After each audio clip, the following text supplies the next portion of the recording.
Omuyimbi King Saha wuuno akakasizza oluyimba munnange wali lwagenda okubeera ng'ate afulumya wali mu maaso muganda wange gwe alaba Jaminant Yugi era nga babadde munnange ate wali nga bali mu lukolamuko wali practice kw'ossa ate n'omukulu Bobi Wine kw'ossa ate munnange ate eby'omuyimbi Alien Skin munnange si birungi n'akamu era nga poliisi wuuno munnange akwatiddwa omuyimbi Alien Skin. Kaakati ngenda kubeera nga ntandika munnange wali era n'emboozi munnange ate wali ey'omukulu wali Alien Skin munnange nga bwakwatiddwa naye nga munnange byonna byonna ebyabaddewo munnange ate emabegako wali era nga bodyguard we omuvubuka munnange amubeera ku lusegere ennyo wali muyite Joramu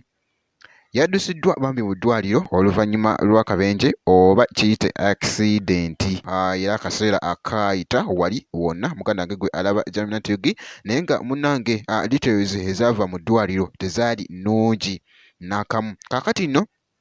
kino kyaviirako munnange ate wali Fangon Forest munnange ate okukyakalana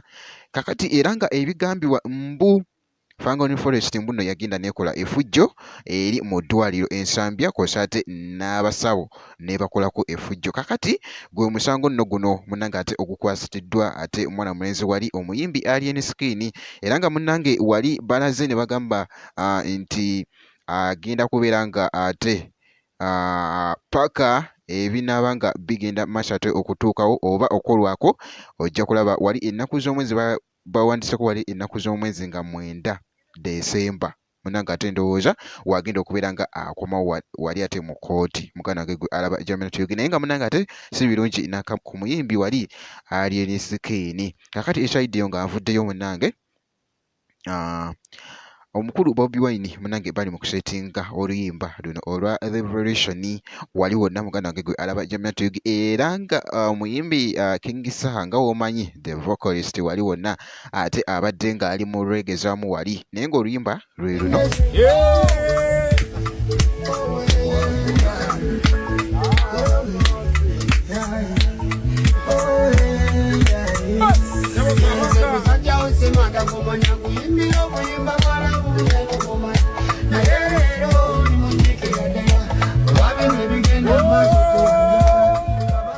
Bwekito munnange ate bwekitambudde esayidi mu katambyako naye making sure nti no subscribinga jjukira nti no obeera ofuna notification wali wonna muganda wange gwe alaba Jaminant Yugi naye nga bwenti ate bwe nkikoze ngenda kubeera nga ate nga nkomawo ate mu maaso eyo n'ezi updates endala wali wonna